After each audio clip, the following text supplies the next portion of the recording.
Assalamualaikum warahmatullahi wabarakatuh. Waalaikumsalam warahmatullahi wabarakatuh. Alhamdulillahi wahdah, sadaqa wa'dah, wa nasara abdah, wa a'azza jundah. Wassalatu wassalamu ala man la nabiyya ba'dah.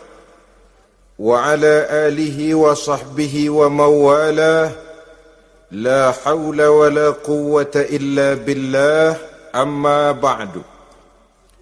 Saudara-saudara kaum muslimin rahimakumullah, seperti kita maklum bahwa Allah Subhanahu wa taala menciptakan manusia dan jin untuk melaksanakan ibadah kepadanya. Manusia yang ingkar terhadap perintah ini dinamakan dengan orang-orang kafir. Sedangkan jin yang mengingkari perintah ini dinamakan dengan setan atau syaitan dalam bahasa Qur'annya.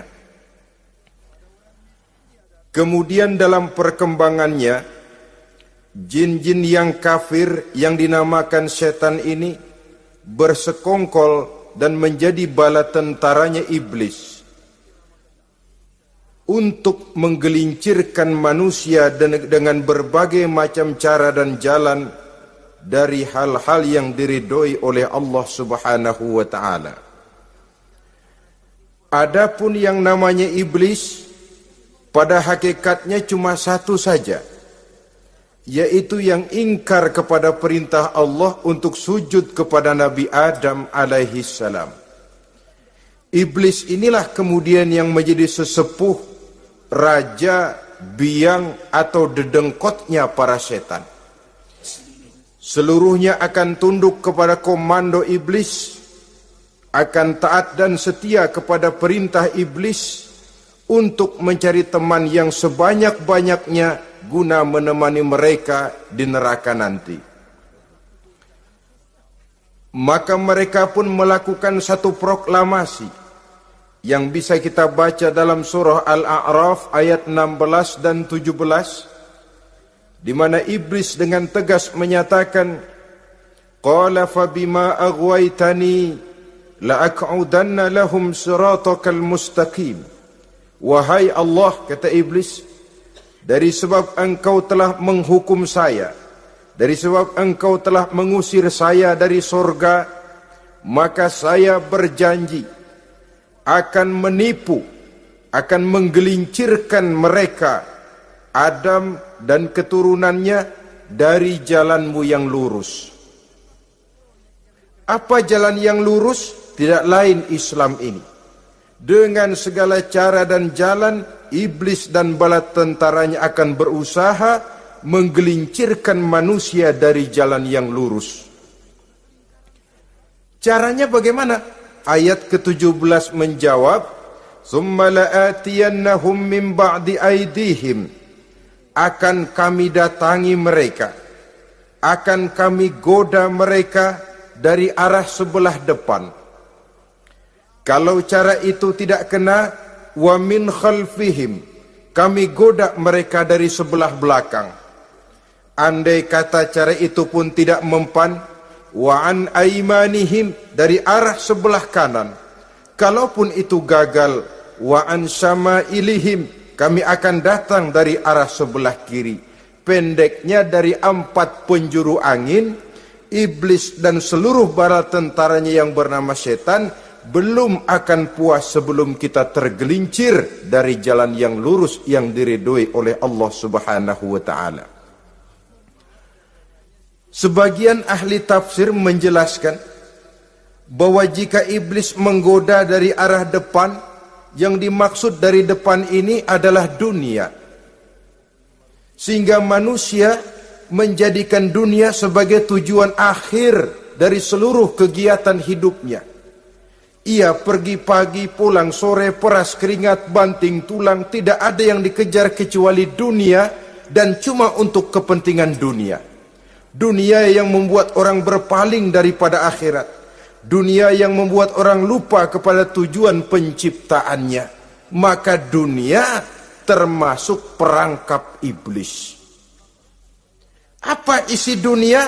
Biasanya yang lazim itu 3 ta itu. Harta, tahta, wanita. Itu yang bikin orang jadi sibuk sampai lupa kepada tujuan penciptaannya. Untuk apa dia diciptakan oleh Allah? Ini wa'an min baini aidihim. Kami goda mereka dari arah depan dengan menyodorkan dunia dalam bentuk yang hijau ranau, dunia dalam bentuk yang manis sehingga mereka tenggelam di dalamnya lalu melupakan akhirat. Kalau cara itu juga tidak kena, wa min khalfihim, kami datang dari sebelah belakang. Kami lupakan mereka kepada akhirat. Itu mah urusan nanti bagaimana saja. Yang penting yang kita hadapi sekarang apa? Dunia. Akhirat kita belum tahu dan bahkan belum tentu ada. Yang sudah pasti saja kita garap. Melupakan akhirat.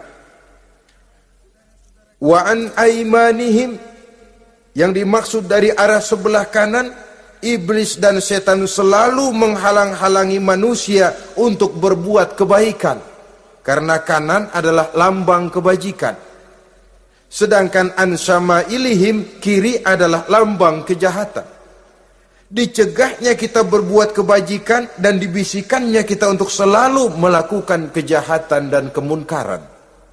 Wala tajidu aktsarahum syakirin, dan akan kamu dapati sedikit sekali di antara manusia yang bersyukur atas nikmat yang telah engkau berikan kepada mereka. Ditanamkan rasa ingkar kepada nikmat. Jika kita tidak kufur iman, dibuatnya kufur nikmat. Mengeluh padahal hidup sudah serba cukup, merasa masih sangat kurang padahal orang lain sudah titik air liurnya melihat keadaan kita. Sedikit sekali di antara mereka yang pandai bersyukur kepada nikmat yang telah engkau berikan itu, ya Allah. Jadi untuk ingkar nikmat, bisikan selalu datang dari iblis. Coba lihat itu, temanmu yang tidak pernah sholat, rezekinya lancar, kamu berhenti saja sholat. Yang tidak pernah ke masjid, pangkatnya naik terus, udah berhenti aja ke masjid. Atau setidak-tidaknya mengeluh dalam hati, Tuhan kayaknya tidak adil, kenapa saya rajin sholat kok rezeki seret bener. Padahal pada dasarnya kalau kita mau berpikir dalam bentuk yang paling mendasar, Allah selalu memberikan yang terbaik untuk kita. Jika begini keadaan kita, inilah yang terbaik buat kita menurut pertimbangan Allah. Jika kita menuntut lebih lagi, mungkin dengan keadaan yang lebih itu kita bisa tergelincir, dan Allah lebih tahu itu. Sebagai pencipta manusia, Allah lebih tahu tentang kemungkinan-kemungkinan yang bisa didapat dan dicapai oleh manusia. Bahasa ringannya, rezeki lu segini aja deh, lu jadi rajin sholat. Kalau rezeki lu melebihan jadi orang kaya dikit, nanti ngelihat masjid minggir. Allah selalu memberikan yang terbaik kepada kita. Saudara-saudara kaum muslimin, adapun iblis dan setan sudah menyadari betul bahwa iblis dan setan tempatnya di akhirat nanti jelas neraka. Itu mereka sudah sadari betul. Maka yang mereka kepengen sekarang, bagaimana mencari teman sebanyak-banyaknya untuk menemani mereka di neraka nanti. Nah inilah yang menyebabkan mereka berjibaku betul. Bahkan ada satu riwayat itu, ada waktu-waktu tertentu di mana para setan ini laporan kepada iblis. Kalau ada yang laporan gagal, bukan main marahnya si iblis ini selaku komandan. Kata setan, Pak, saya gagal menggoda si fulan karena imannya kuat. Goblok kamu. Dengan apa kamu goda dia? Dengan kedudukan. Dia tidak mau. tempuh dengan jalan lain, barangkali dengan harta. Kalau dengan harta tidak bisa, barangkali dengan wanita. Kalau dengan wanita tidak bisa, tempuh segala macam cara. Dan mereka yang laporannya enak, artinya berhasil menggoda banyak orang-orang beriman, itu konditenya naik. Bahkan mendapat semacam piagam penghargaan sebagai kadar militan daripada iblis. Nah, mereka berusaha dengan segala macam cara mengumpulkan teman sebanyak-banyaknya. Kalau mereka sendiri sudah tahu pasti, sadar nasib saya di akhirat nanti pasti masuk neraka, diazab dan disiksa oleh Allah. Cuma saya begini ini lantaran ulahnya Nabi Adam dulu. Maka anak-anak cucu Nabi Adam harus menjadi teman-teman saya sebanyak-banyaknya guna menemani saya di dalam neraka. Oleh karena itu, pada kesempatan pertemuan saat ini, kita akan membicarakan siapa sih teman-teman setan itu. Diriwayatkan dari Wahab bin Munabbih bahwa pada satu hari iblis diperintahkan oleh Allah untuk datang kepada baginda Rasulullah sallallahu alaihi wasallam dan menjawab segala pertanyaan yang diajukan oleh baginda Nabi.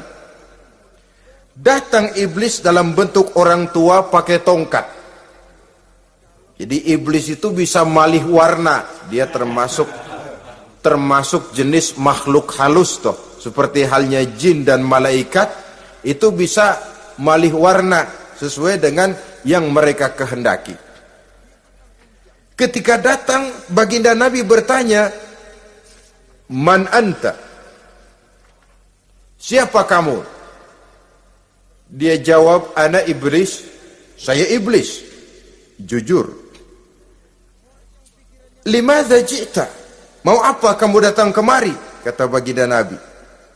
Dijawab oleh iblis, "Innallaha amaroni an atika wa ujibaka an kulli ma sa'altani." Allah memerintahkan saya untuk datang kepadamu dan menjawab segala pertanyaan yang engkau ajukan kepada saya. Nah, atas pernyataan ini baginda Rasul kemudian bertanya dengan dua pertanyaan.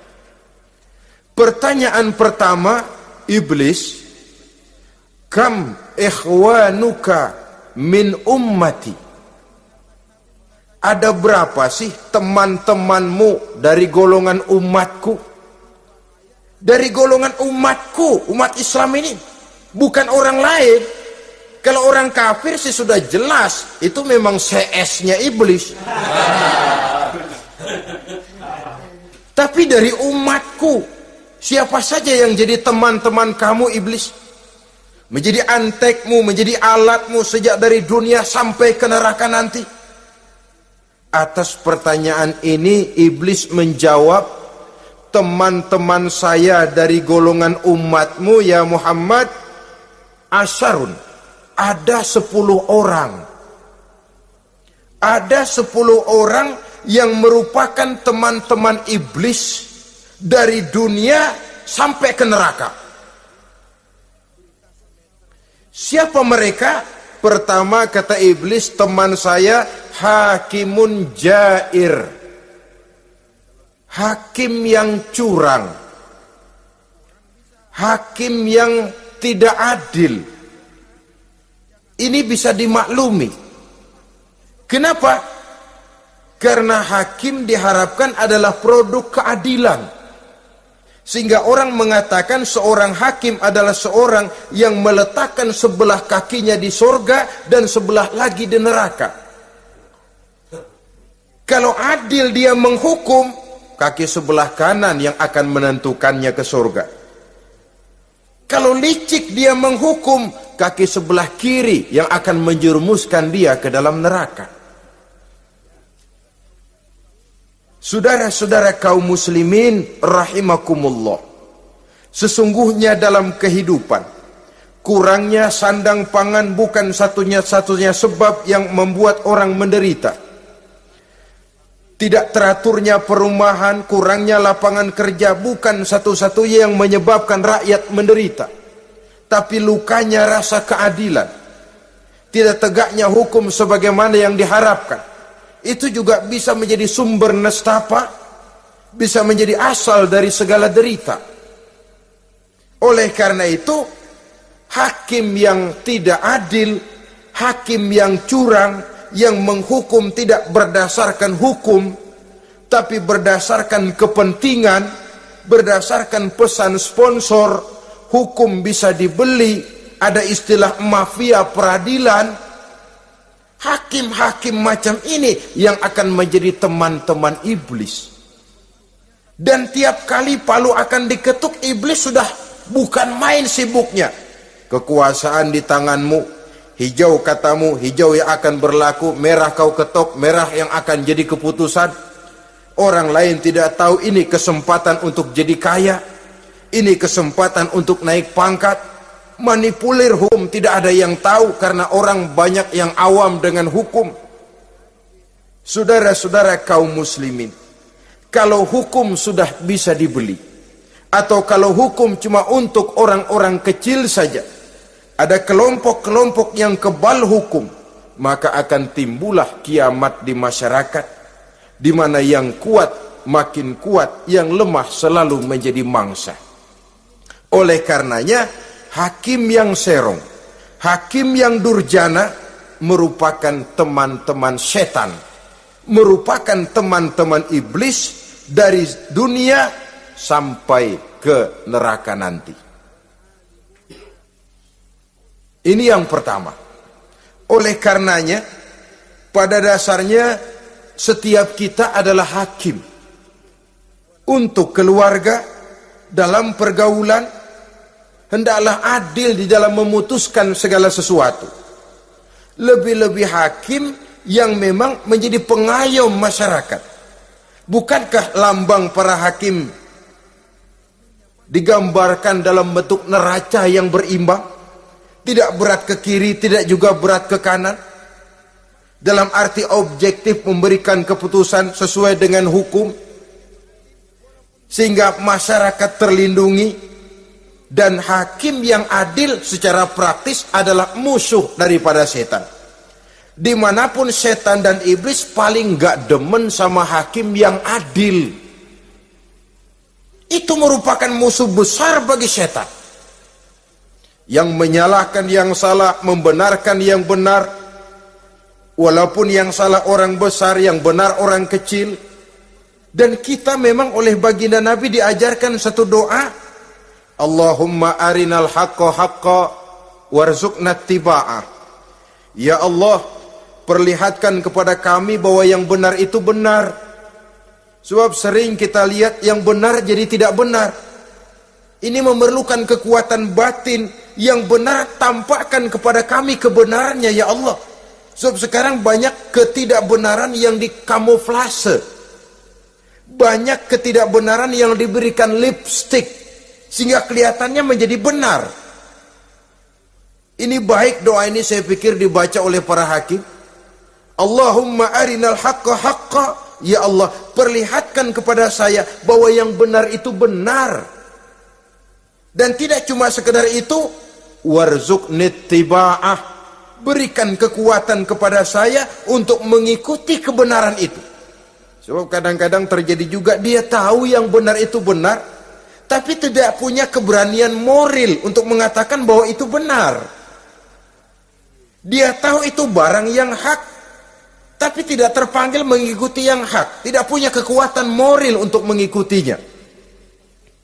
Lalu doa ini pun disambung, wa arinal batila batilan warzuqna ijtinabah. Wahai Allah, perlihatkan kepada kami bahwa yang batil adalah batil, bahwa yang salah adalah salah, bahwa yang munkar adalah munkar. Berikan kepada kami kekuatan untuk menjauhi yang munkar, yang batil, yang zalim. Saudara-saudara kaum muslimin rahimakumullah, Kita sering mencaci kaum pelacur sebagai sampah masyarakat. Tapi sadarkah kita bahwa pelacuran di bidang hukum, pelacuran di bidang intelektual, kadang-kadang pelacuran di bidang agama, dalam arti menjual ayat untuk membela yang salah dan menekan yang benar, ini juga tidak kalah bahayanya dengan prostitusi, pelacur-pelacur yang kita anggap sebagai sampah daripada kehidupan masyarakat itu. Oleh karenanya, maka hakim yang adil merupakan musuh utama daripada iblis dan setan. Mereka akan sibuk sekali kalau seorang hakim sudah berketetapan untuk melahirkan keputusan hukum yang seadil-adilnya. Ini yang pertama, teman setan adalah hakim yang nyeleweng, yang tidak adil. Yang kedua, teman saya, kata iblis, ghaniyun mutakabbir, orang kaya yang sombong. Orang kaya sombong itu teman setan. Orang miskin sombong itu lebih teman lagi tuh. Sebab ini sudah kelewatan. Kalau orang kaya sombong barangkali masih lumayan lah, memang kaya. Tapi kalau sudah miskin sombong, minta ampun. Orang kaya yang sombong adalah musuh iblis. Sebab pada hakikatnya tidak ada yang kaya dalam kehidupan ini kalau sudah bercermin kepada apa sih yang kita punya. Nabi Sulaiman karena merasa menguasai antara masyrik dan maghrib, satu hari pernah mohon izin kepada Allah. Ya Allah, saya mohon izin kepadamu untuk memberikan makan kepada seluruh makhluk-makhlukmu sekedar satu hari saja. Baik. Satu hari Nabi Sulaiman mau menjamin menanggung makannya semua makhluk. Karena merasa kaya. Baik, kata Allah.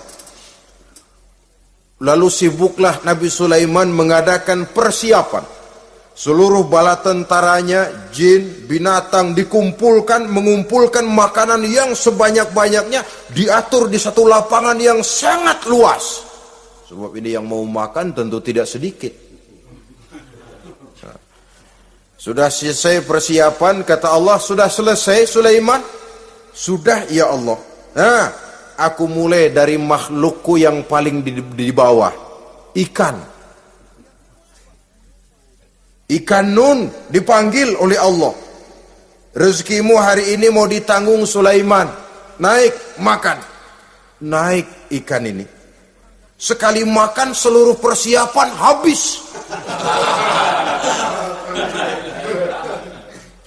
Goleng kepala Nabi Sulaiman, beliau sadar lalu sujud, maha kaya engkau ya Allah. Boro-boro nanggung makanan semua makhluk hidup sehari, ikan satu enggak keurusan. Ini baru sekali makan, bagaimana nambahnya? Jadi apa sih yang kita anggap kaya ini? Maka orang kaya yang sombong pada hakikatnya kacang yang lupa akan kulitnya.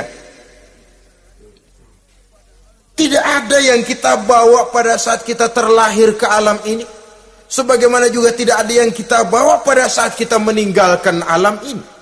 Harta kita akan pindah nama. Sebab itu yang perlu kita jaga pada hakikatnya tidak lain nilai-nilai iman. Sebab ini yang akan kita bawa. Cuma ironinya, karena iman itu abstrak, bukan benda. Orang yang kehilangan iman tidak pernah ribut. Sebaliknya karena harta itu materi, benda konkret, orang yang kehilangan harta cepat merasa, cepat ribut. Motor hilang, ribut. Kenapa? Motor itu benda, kelihatan. Duit hilang, ribut. Televisi hilang, ribut. Kenapa? Benda. Tapi kalau iman yang hilang, wah kelihatannya tenang-tenang saja, Pak.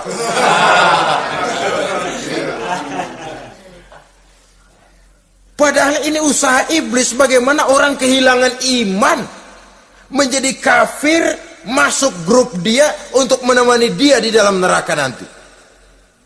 Dia gelincirkan iman kita, dan kita sering tanpa terasa telah mengalami pergeseran nilai-nilai iman, kalau tidak tergusur sama sekali. Cuma saya katakan tadi, oleh karena iman ini bukan benda, orang yang kehilangan iman kurang begitu merasa, padahal ini yang paling berharga.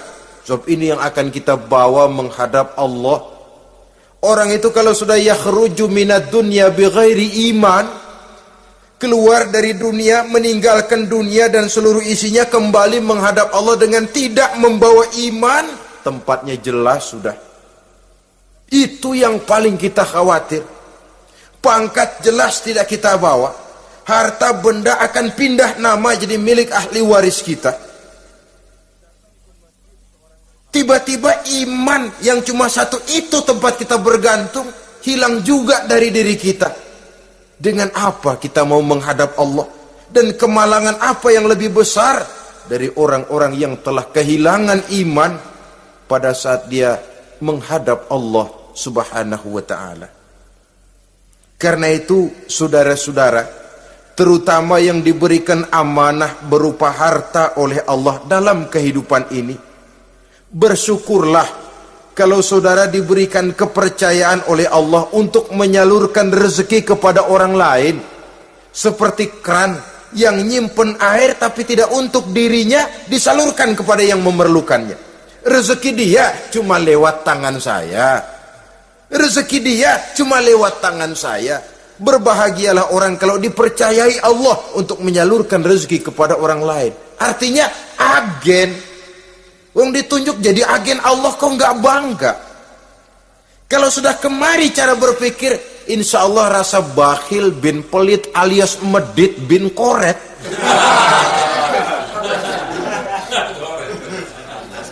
Itu insya Allah nggak ada. Kan kadang kita berpikir, yang nyari duit gue setengah mati, lu datang-datang mau minta aja pala lu.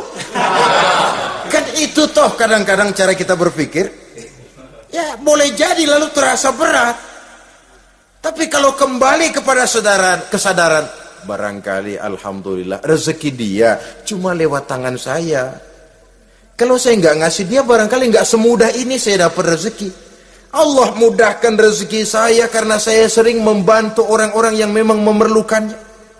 Andai kata saya nggak membantu mereka, belum tentu rezeki selancar ini. Tidak lalu enak aja, peras keringat gua banting tulang, pergi pagi pulang sore, lu datang-datang nada aja.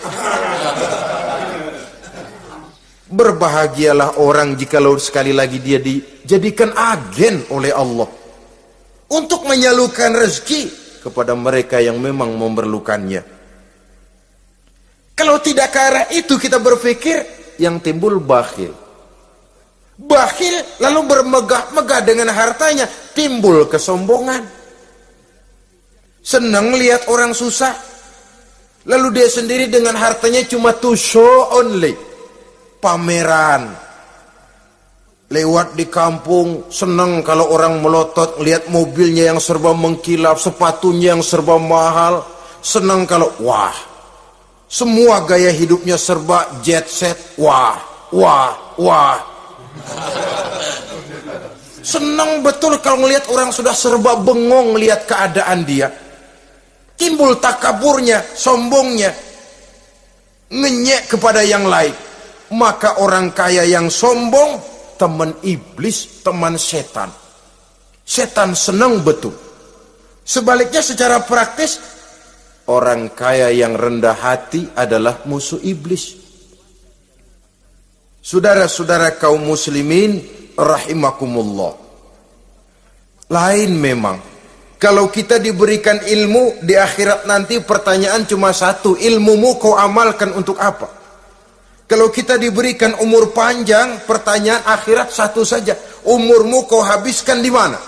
Tapi kalau sudah harta diberikan kepada kita, pertanyaan akhirat dua. Min aina iktasabahu wa fima anfaqahu. Hartamu kau dapat dari mana, kau belanjakan kemana? Depan belakang ditanya. Yang ketiga, teman iblis itu tajirun khain, pedagang yang berkhianat, baik kepada sesama teman pedagangnya karena ingin lebih maju dari yang lain. Terjadi persaingan yang tidak sehat di berbagai bidang bisnis, ataupun kepada para pembelinya dengan mengatakan barang yang baik adalah barang yang tidak baik menjadi baik. Sebab pada dasarnya apabila kaum pengusaha sudah berkhianat, akan timbul kegoncangan ekonomi. Dan kegoncangan ekonomi dampaknya adalah melahirkan kelas-kelas kemiskinan. Kemiskinan merupakan satu perangkap iblis. Biasanya orang kalau udah melarat udah dekat banget sama kafir. Kalau tidak dilatar belakangi oleh nilai iman yang kuat. Udah melarat udah dekat benar dah sama kafir. Apalagi iblis ini menggodanya pandai dia. Kepada orang miskin dia datang dengan bujukan materi.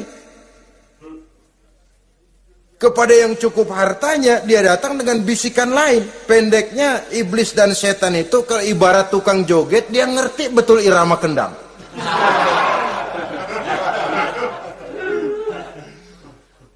Di mana kelemahan orang itu dia selidiki, dia pelajari, dari arah situ dia masuk.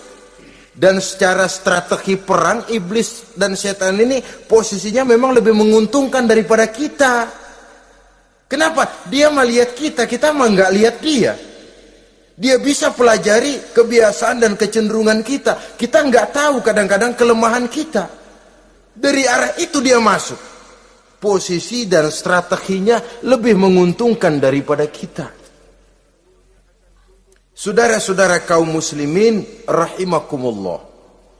Bila ekonomi sudah goncang, terjadi penimbunan barang, terjadi spekulasi harga, timbullah kegoncangan sosial. Dan dikala itu setan dan iblis pesta. Dia merasa perangkapnya berhasil. Persaingan-persaingan yang tidak jujur, yang pada dasarnya akhirnya bukan cuma merusak sistem ekonomi, tapi juga mempengaruhi hasil kerjaan. Dalam tender-tender usaha-usaha besar misalnya, oleh karena mengajar supaya dia yang mendapat proyek, dia tidak segan sogok sini, suap sana, semir sana, usap sini. Tinggal untungnya sedikit dan dia harus dapat untung besar. Akhirnya apa? Proyek yang dikerjakan cuma asal sekedar jadi. Tidak seperti standar yang ditetapkan lagi. Juga tidak merupakan kesalahan yang sepenuhnya harus dibebankan kepada dia. Kesalahan yang merupakan siklus. Mata rantai, sudah lingkaran setan. Itulah sebabnya sering saya ungkapkan, kalau manusia sudah jadi teman setan, lebih buas daripada bajing. Karena bajing cuma makan kelapa, tapi bajingan udah apa saja dimakan. Sudah jadi teman-teman iblis, tidak ngerti halal haram, hak dan batil. Ini kepentingan pribadi apa kepentingan orang banyak, yang penting sikat saja. Jadi yang ketiga ini targetnya memang kekacauan ekonomi. Yang kemelaratan, kemiskinan merupakan tangga untuk sampai kepada kekafiran. Dan iblis tahu betul itu.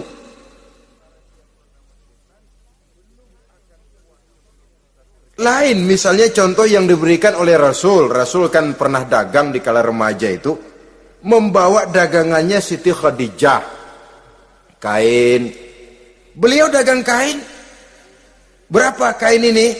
Oh, kalau ini saya ambil dari Ibu Khadijah 25 rupiah. Saudara mau beli saya berapa terserah asal saya ada untungnya. Dan kalau modalnya 25, betul-betul beliau bilang 25. Jujur. Kita kan enggak, udah bohong campur sumpah lagi.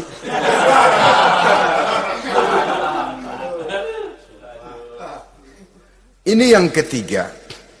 Yang keempat, teman-teman setan, teman-teman iblis, syaribul khamr. Orang yang minum arak, pemabuk, itu teman setan. Bahkan divonis tidak beriman orang yang pada saat meninggal dunia di dalam perutnya itu masih ada khamr. Tidak beriman divonis. Jadi dalam satu pesta di mana disediakan minuman-minuman keras, iblis itu sudah masang perangkap. Dan bila minuman itu dihampiri orang, dia mulai senang, wajahnya berseri-seri. Kalau minuman dituang ke gelas, dia tepuk tangan. Bila minuman mulai mengalir ke tenggorokan, dia jijimprakan iblis. Girang bukan main.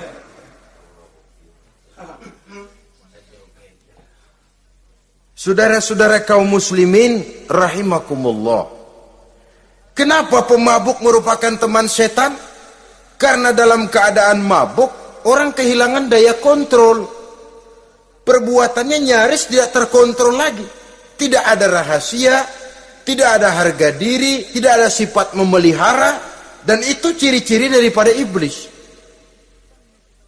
Syaribul khamr. Orang yang suka meminum minuman keras.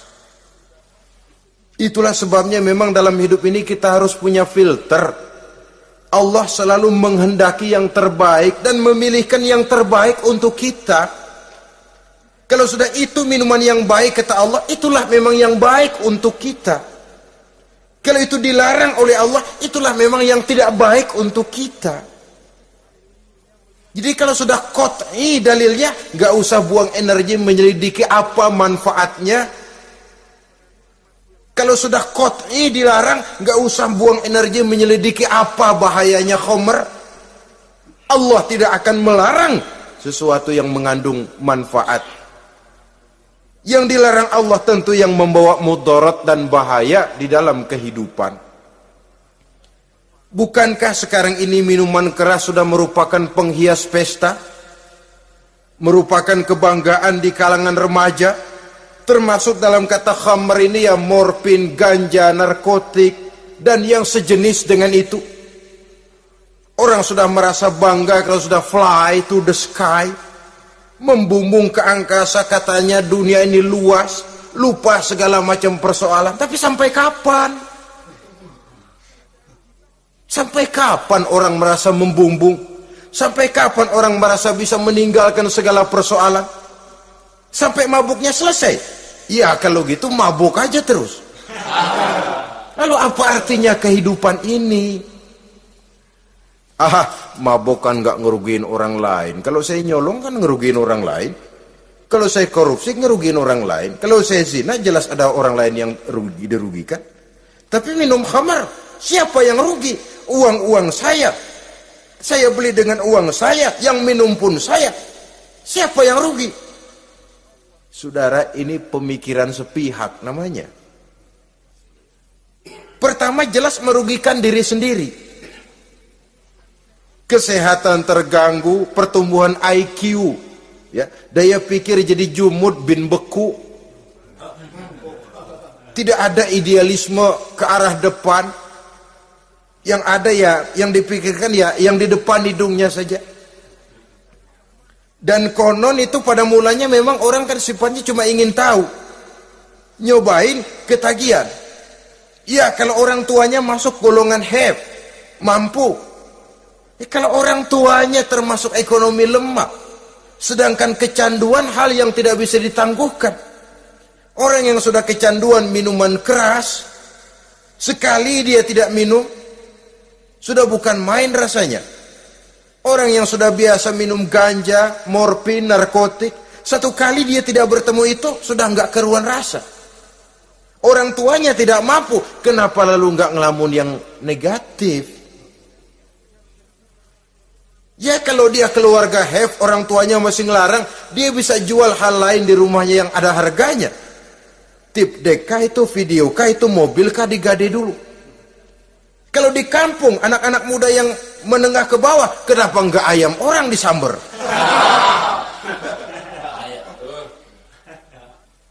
Terjadilah perbuatan negatif yang akhirnya merembet kepada merugikan orang lain.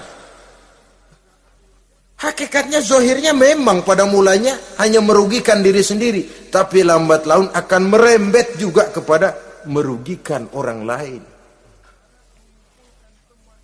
Oleh karena itu pantas kalau dalam perjalanan Mi'raj begitu hendak start dari Masjidil Aqsa menghadap Allah, kepada baginda Nabi disodorkan 2 gelas minuman, segelas susu dan segelas arak. Muhammad, kau ambil salah satu minuman itu, kau minum. Mantap. Nabi mengambil gelas yang isinya susu lalu beliau minum. Selesai minum kata Jibril, "Shaddaqta ya Muhammad, laqad asabtal haq." Kamu benar Muhammad, pilihanmu tepat. Kenapa? Untung saja susu yang kamu minum. Kalau arak yang kamu ambil, kamu pilih dan kamu minum, pasti umatmu bakal pada jadi umat teler semua nanti. Wong Nabi milih susu saja umatnya masih banyak yang teler. Apalagi kalau beliau memilih khamr waktu itu. Tapi ini sekedar simbol bahwa begitulah kita dalam hidup. Saudara, kalau di depan kita ditaruh segelas jamu, segelas sirup, kira-kira pilih mana? Sirup apa jamu? Orang yang berpikir panjang ke depan, dia bakal pilih jamu.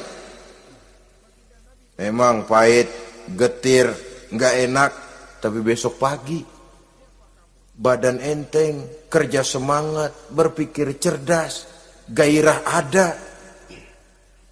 Orang yang pikirannya pendek, ngapain jamu getir nih, sirup nih, manis ini. Dia minum, bukan main manisnya, besok pagi bibir pada jontor. Begitulah dalam kehidupan ini. Maka hendaknya kita berusaha dengan sekuat kemampuan untuk menghindarkan diri dari minuman keras dan pengaruh-pengaruhnya. Yang kelima, teman iblis itu al-qattat, tukang-tukang fitnah. Itu suling iblis itu, trompet setan.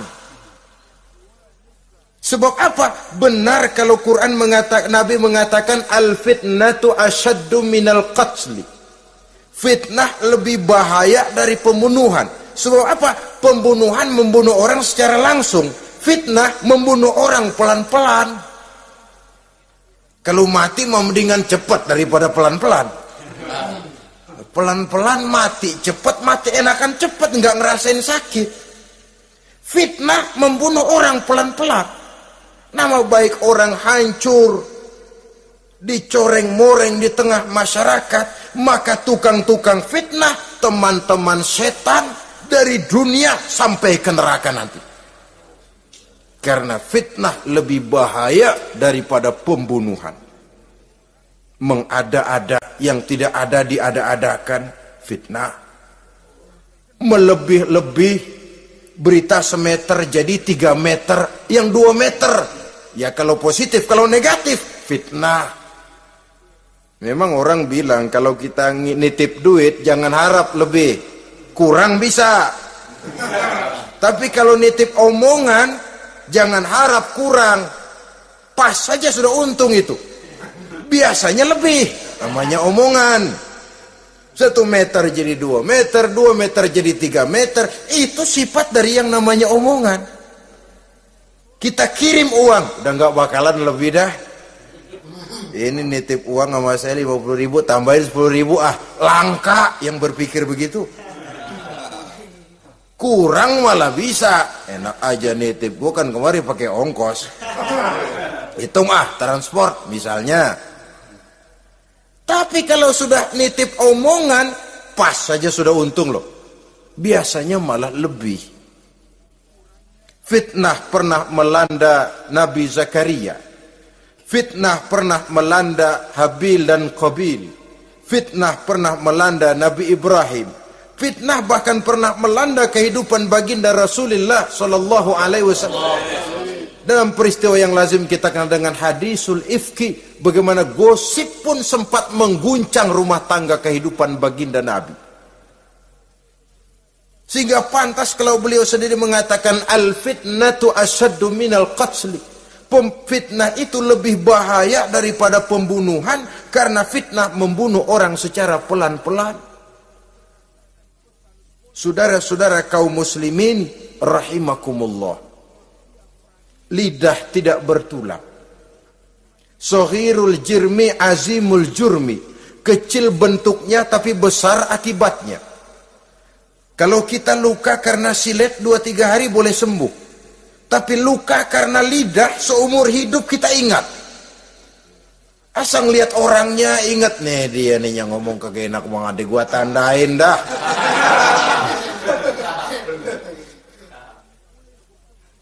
Itulah sebabnya pepatah bilang salamatul insan fi hifzil lisan.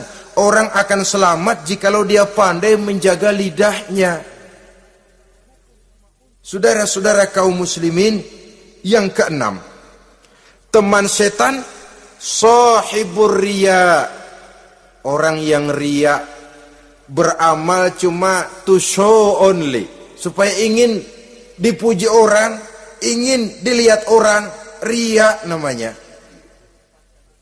Tidak ada ikhlas. Sebab kata Imam Ghazali, an-nasu kulluhum niyamun illal alimun, wal alimuna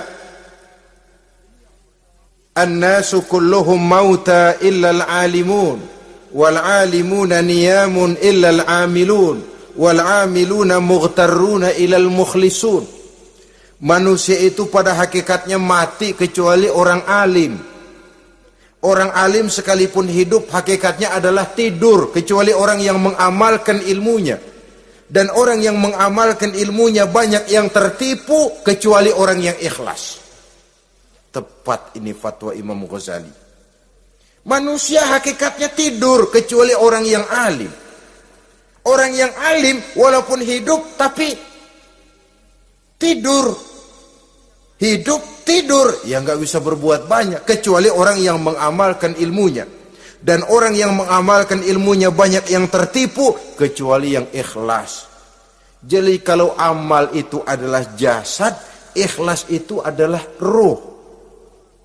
Amal tanpa ikhlas patung. Patung tidak bisa berkembang, tidak bisa berbuat banyak, namanya patung. Itu amal tanpa ikhlas. Ini termasuk penyakit batin toh, ikhlas, riya, ujub, sum'ah, penyakit kepengen didengar orang, penyakit kepengen dilihat orang. Wah, kalau sembayangnya dilihat orang mantap betul, kayak besok mau mati. Tapi kalau sudah sembayang nggak dilihat orang, wah kilat khusus, cepat bukan main. Riya. Ini yang menghancurkan amal ini nggak terasa. Sifat kita sendiri. Riya ini menggeragoti amal. Sebagaimana api menggeragoti kayu bakar. Yang ketujuh, teman setan akilu malil yatim. Orang yang memakan harta anak yatim. Itu setan senang betul itu. Dia bisikan, lah kau kan ngurus anak yatim. Kau sudah menanamkan budi kepada mereka, jadi wajar kalau kau ambil bagian. Mula-mula memang dalam batas yang wajar, makin lama malah berebut sama yatimnya. makin kesonoin, yatimnya malah nggak keduman, panitianya yang kenyang. Akilu malil yatim, orang yang memakan harta anak yatim secara zalim, ini merupakan teman setan. Sebaliknya, orang yang melindungi anak yatim, kata Nabi, seperti dua jari ini dengan aku di akhirat nanti. Dekat derajatnya dengan Rasul. Yang kedelapan, teman setan al-mutahawinu bis shalah. Orang yang nganggap enteng sholat, ngenteng-ngentengin sholat. Nanti aja dah, kalau udah tua-tuaan, sembahyang mah gampang, saban sehari ada. Kalau ini nih tinju jarang-jarang. Al-mutahawin, ngenteng-ngentengin. Pada dasarnya agama itu mudah. Jangan dipersulit, tapi juga jangan dipermudah. Agama itu tidak berat. Jangan diberat-beratin, tapi juga jangan dienteng-entengin. So yang enteng kalau kita entengin akhirnya menganggap remeh. Mulanya memang sedikit, makin lama makin banyak, makin lama makin banyak, makin bertumpuk. Apalagi kalau sadar kita sholat adalah tiang daripada agama. Bagaimana rumah akan tegak tanpa tiang yang kuat? Bagaimana agama akan tegak dalam diri seseorang kalau sholatnya dia enteng-entengi? Jangankan yang sunnah, yang wajib saja. Kadang-kadang tutup lubang, gali lubang. Padahal itu merupakan tiang pokok. Rumah itu untuk kuat harus ada tiang-tiang tambahan. Tiang tambahan ini ya nawafil, ya rawatib, solat-solat sunnah itu. Itu untuk menjaga stabilitas temperatur batin kita kepada Allah. Al-mutahawinu bis shalah. Jadi kalau sudah masuk waktu beduk misalnya berbunyi, azan berkumandang, iblis mulai menyebar bala tentaranya. Pasukan siap.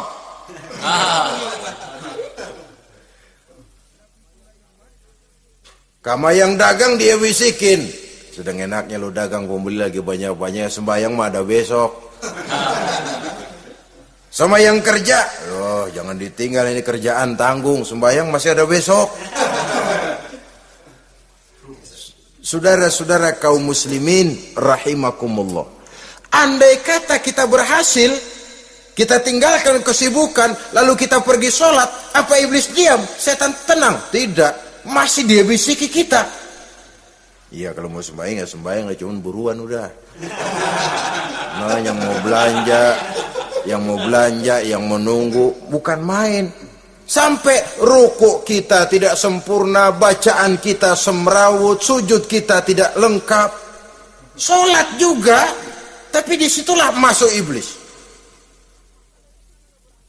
Atau kalau itu kita berhasil cegah, ruku tertib, ada tumakninah, sujud bagus, iblis masuk lagi. Wah, memang sembahyang kamu mantap, orang lain gak ada yang sembahyang kayak kamu. Yang timbul apa? Ujub, sombong kepada diri sendiri. Begitu rapi sembahyang, lu ya pada kagak sembahyang, apaan lu? Gua nih. Itu sudah perangkap iblis. Jadi lewat segala macam cara dan jalan, kepada yang ibadahnya bagus ditanamkan rasa ujub,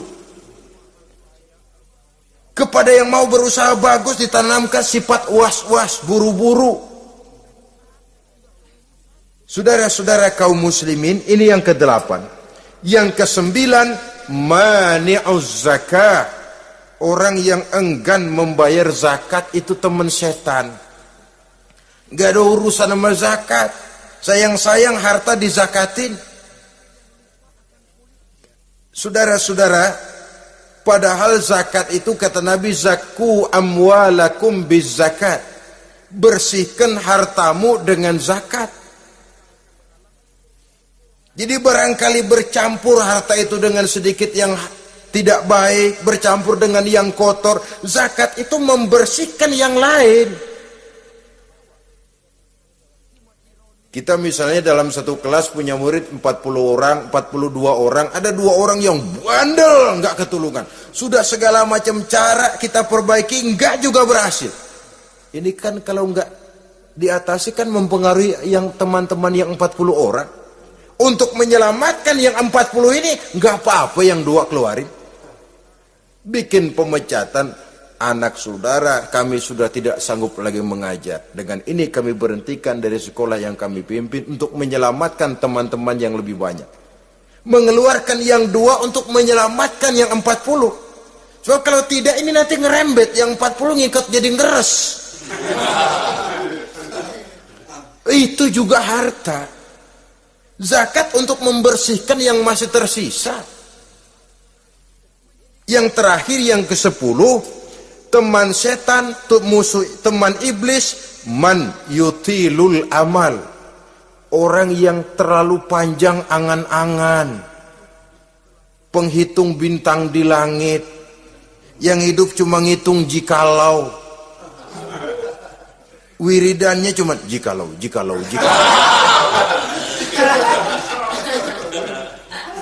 Tidak pernah mau berbuat, cuma angan-angan kelewat panjang. Yang ngelamun kan nggak ada sekolahan, ya siapa juga bisa ngelamun. Orang bukan tidak boleh bercita-cita, bahkan cita-cita yang mendorong kita untuk bergairah dalam kehidupan. Tapi kalau cita-cita tanpa langkah konkret, yang penting kan punya kemauan, lebihnya tawakal, nggak cukup. Pernah datang ke masjid seorang sahabat. Begitu sampai dia turun dari onta langsung menghadap baginda Nabi. Nabi tanya, ontamu udah diikat belum? Belum ya Rasul. Kenapa? Saya tawakal kepada Allah. Tuh orang diomelin sama Nabi. Ikat dulu, habis gitu baru tawakal. Betul toh. Ikat dulu tuh onta, lebihnya baru tawakal. Kalau udah diikat masih lari juga, itu tawakal. Lah belum diikat udah tawakal. Orang yang terlalu panjang angan-angan, yang akhirnya kalau tidak merusak cara berpikirnya, akan mendorong dia kepada perbuatan yang negatif untuk mewujudkan angan-angannya itu. Macam misalnya ya, pakaian kepengen bagus, harta mau banyak, usaha ogah, kerja capek sedikit tidak mau, kepengen seperti orang-orang, lalu ngelamun. Kalau tidak jadi gila, ya merusak perbuatannya. Kan berapa banyak orang yang kepengen kaya gagal lalu jadi sableng. Kertas koran ditumpukin, dikantongin, dia kira gepokan duit. Hawanya duit udah banyak aja. Tulul amal, terlalu panjang angan-angan. Nah, saudara-saudara, kalau kita sudah tahu itulah teman-teman setan, teman-teman iblis, mari kita berusaha jangan termasuk salah satu di antara 10 orang yang menjadi teman-teman iblis ini. Lalu cara untuk mengatasinya bagaimana? Imam Al-Ghazali rahimahullah memberikan tuntunan. Pertama, untuk mengatasi perangkap setan, jangan sampai kita termasuk salah satu teman setan, zikrullah. Banyak ingat kepada Allah.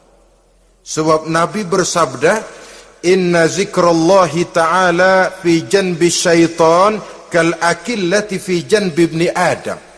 Sesungguhnya zikrullah, zikir kepada Allah itu dapat menyakiti setan sebagaimana penyakit menyakiti lambung anak Adam. Jadi setan itu akan kurus kalau kita hantam pakai zikrullah. Setan tidak berdaya, lemah kalau kita hantam pakai zikrullah.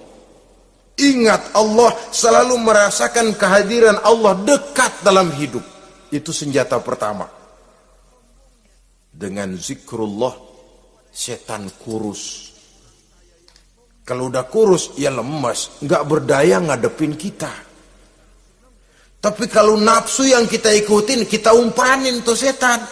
Lah gemuk, begitu gemuk, makin berleluasa dia ngutak-ngatik kita. Yang kedua, jangan mendekati tempat maksiat. Sebab man hama haulal hima yusiku ayyaqa fi. Orang yang main di pinggir kali ditakutin kecebur di kali. Jangan mendekati tempat yang cenderung membawa kita ke tempat maksiat. Saudara-saudara, yang ketiga, mengosongkan perut. Dalam arti rajin puasa, puasa sunnah. Kata Nabi, inna syaitan yajri min ibni adam majrad dam fadayyiku majariyahu bil ju'. Setan mengalir dalam diri manusia seperti mengalirnya darah. Maka persempit jalan setan dengan apa? Bil ju', dengan memperbanyak lapar. Bukan memperturutkan syahwat. Pantas kalau Nabi bilang, saya adalah sekelompok orang yang tidak makan kecuali kalau kami lapar. Dan kalau kami makan, tidaklah sampai kekenyangan. Bukan enggak kenyang, tapi enggak kekenyangan. Yang terakhir kata Imam Ghazali, hendaknya kita selalu ingat bahwa tujuan iblis dan setan adalah menjerumuskan manusia, menyengsarakan manusia, supaya kita menjadi teman mereka di neraka nanti. Kalau ingat itu, insya Allah kita bisa mengerem diri. Nah, inilah saja yang dapat kita sampaikan pada pertemuan kali ini. Mudah-mudahan ada manfaatnya. Terima kasih dan mohon maaf. Usikum wa nafsi bitaqwallah. Wassalamualaikum warahmatullahi wabarakatuh. Waalaikumsalam.